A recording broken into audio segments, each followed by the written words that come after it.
Practice breeds proficiency. Perfection does not exist. Catch yourself during the course of your day how many times you find yourself reverting to a negative default setting. What I mean by this is, if you come across a situation that's unpleasant to you, or what you deem is uncomfortable or inappropriate, see how you react to that situation. Do you always revert to a negative, where you have negative thoughts, negative feelings, negative emotions, negative ideas, negative memories? Or do you handle it in a different way? This is solely attributed to unconscious social programming, how we are conditioned to be negative. This is how people continually find themselves in the same place over and over again. It is what psychology refers to as cyclical negative thinking. It's a pattern, like a cookie cutter. The same thing will always happen over and over again. Everybody does it at some point. It's not an uncommon anomaly, that's for certain. But catch yourself to see how many times you find yourself doing it. That will gauge the level of your unconscious social programming. This way, you could do something to rectify the situation. Or even sometimes if you're alone and your mind is drifting, wandering, sometimes you might do it. Sometimes you might go back to an unpleasant memory or unpleasant situation or circumstance, or just something just negative in nature. And then your energy is used to feed that situation, and it manifests. Every day we wake up, we get 100% creative energy to utilize to whatever endeavor we choose to put it towards. Think of that creative energy as an incredible resource, an amazing asset, the most incredible commodity that the universe can bequeath to us. And what is it that you're doing with that amazing power? How many people utilize it in cyclical negative thinking? This is the reason why predominantly most people in this world will never see their dreams come to fruition, because they continually keep following the same self-destructive patterns and limiting beliefs and behaviors. Catch and see how many times during the course of your day you do this. Sometimes it's conscious, sometimes it's unconscious, and sometimes it's subconscious. But this is what blocks you, because when you throw that energy out to the universe, that's what comes back, just like a boomerang. Karmic debt accrues in the ethers and in the astral planes, and it always returns. Sometimes not in this lifetime, but it always returns. And it always returns amplified and propagated to the source of the projection.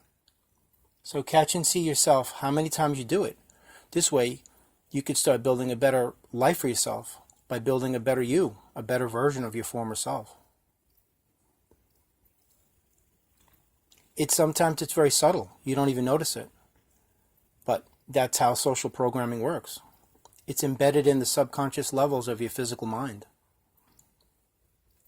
So that negativity is what's directing you to cause blockages, borders, resistance, friction, boundaries, barriers, limitations, all of it, all that bad stuff. So you got to literally free yourself from all of that archaic thinking, those antiquated patterns, limiting beliefs, self-destructive behaviors, self-deprecating patterns people follow. All this habitual nonsense, it's all by design. That's what's keeping you down. Because we are energy, frequency, and vibration. We're capable of manifesting greatness and miracles anytime, anywhere. We're limitless beings with an unlimited transformative potential. And that transformative potential, if it's used for a negative, that's what's going to manifest into your reality. So if you have full conscious awareness of your powers, then you're always going to be cognizant at all times to where your energy is being projected and focused on and utilized. Catch yourself how many times during the course of your day you're reverting to a default negative situation or energy, whatever it is. It could be a quick thought, an idea, a concept, a memory, feelings, emotions.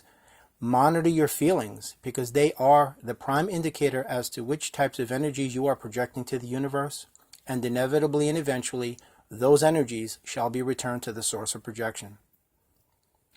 It's like a pebble dropping in a pond. Those circles, they spread out. They propagate, they come back larger than when they were sent. And then they become concentric circles. And that once placid pond is now rippling with dissonance, chaos, and frenetic energy. Same thing's going on in your mind. Your mind is a glass from which only your life shall drink. If your mind is overflowing with negativity, that's what your life is going to be. So just keep in mind, monitor every action, your thought, your feelings, ideas, everything. Ask yourself, is this a negative? Is this a positive? What kind of energy is this? What kind of energy am I sending out? And you also have to be cognizant of the energies that you're assimilating, because that's how energy transfers. If somebody who is negative transfers that negative emotional energy to you, you absorb it, you carry it, and subsequently you convey it to others. You transfer it to others. It's like dominoes. The inertia of the negativity will continue on until someone is strong enough to block that force, and then it dissipates. So these are just a couple of words, sage wisdom. Hopefully this resonated with someone. If it did, embrace it. If not, you move on to something that does. These are just some of my thoughts out loud. I wish everyone the greatest day. God bless. Namaste. Amen. I wish all of you happiness, health, wealth, abundance, and peace in your journey. And hopefully this is exactly what you needed to know at this particular moment in your journey. Have a wonderful day.